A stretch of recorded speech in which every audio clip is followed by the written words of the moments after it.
Morning, everybody, and thanks for your statements this morning. My first question is around when an ambulance is not available at a particular time. Obviously, the Dublin Fire Brigade will send out a fire tender. How many times would that happen per year? For very serious calls, I think the figure is around 3,000. 3,000 per year? Yeah. Okay. And would that be in proportion of all calls? What percentage would that be?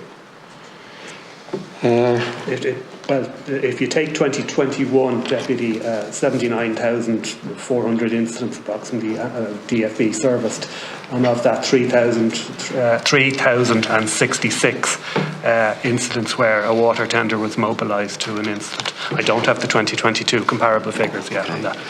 And why would that be the case, that an ambulance wouldn't be available and somebody, the DFB, would then intervene? Why would that be the case?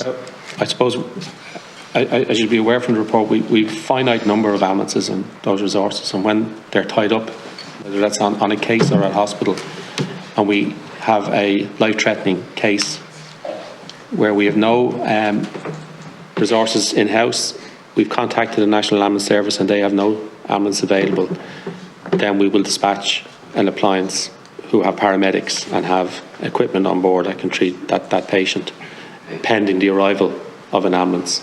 It's not instead of, it's just pending the arrival of the availability of an ambulance, and depending on the nature of the case, we may prioritise the dispatch of an ambulance over another case.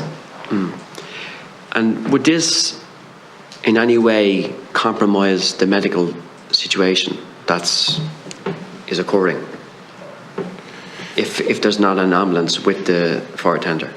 I think in the absence of sending the fire tender, then I would contend that the patient is compromised because they have no paramedic or medical assistance en route.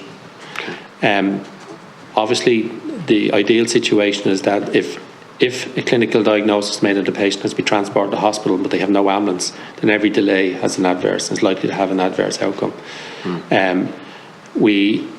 Having said that, you're still having a large number of paramedics arriving.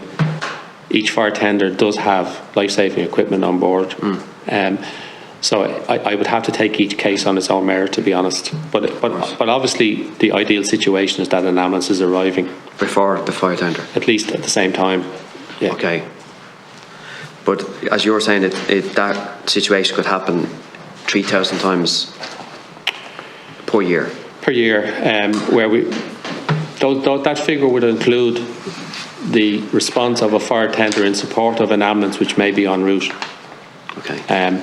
So there are information that's gleaned which would indicate that the inclusion of additional responders would assist in the treatment of that patient, and that's for a variety of reasons that we would dispatch a fire tender with an ambulance. Okay. I just want to kind of comment on Paul Cullen's article in the Irish Times there a number of weeks ago, just in relation to some number of the HICRA reports. And obviously there was a HICRA report in 2014, 2017, stating that there were still discrepancies between duplication of services in Dublin. Do you think that has been kind of addressed in relation to them two reports? Well, I think the duplication and that previous question in relation to the arrival of dual appliances, if you like, has dramatically improved with the procedures that are in place with the joint tests in both centres. Can't be totally eradicated, and I wouldn't claim it is, but that part of that discussion, I think, is been dramatically improved. Okay, thanks. And just my final question, and it's not in your statement, and I know a number of weeks ago we had testimony from healthcare workers in relation to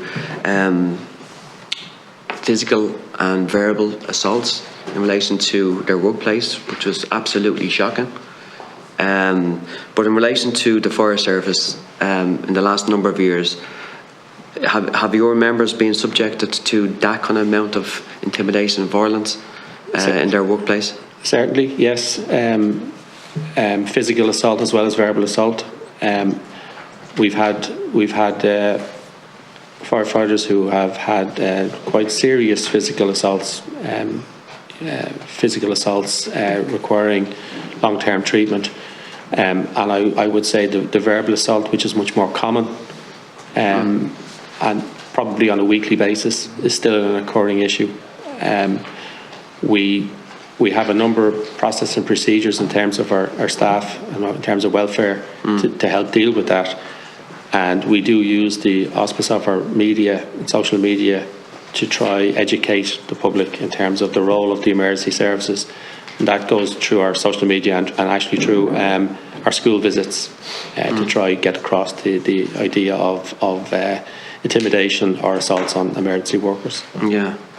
And do you think, has this increased in the last number of years, or has this always the case that, workers that are in kind of front line have been subjected to this kind of, Yeah, I'm not seeing any evidence to indicate it has deteriorated or got worse in recent years. I think it has always been the nature of the work, and unfortunately, there's a strong correlation between that kind of behaviour and alcohol. Okay. And there are certain times of the evening, night that one expect, and I think our staff would be very wary of that, and we would generally work in close collaboration with Garda Síochána and our control centres, who can sometimes give a heads up to our crews before they're responding of what's happening at scene, and to be careful or to be extra careful, or indeed request the assistance of Garda Síochána to attend with the crews. Okay. Thank you very much. I have to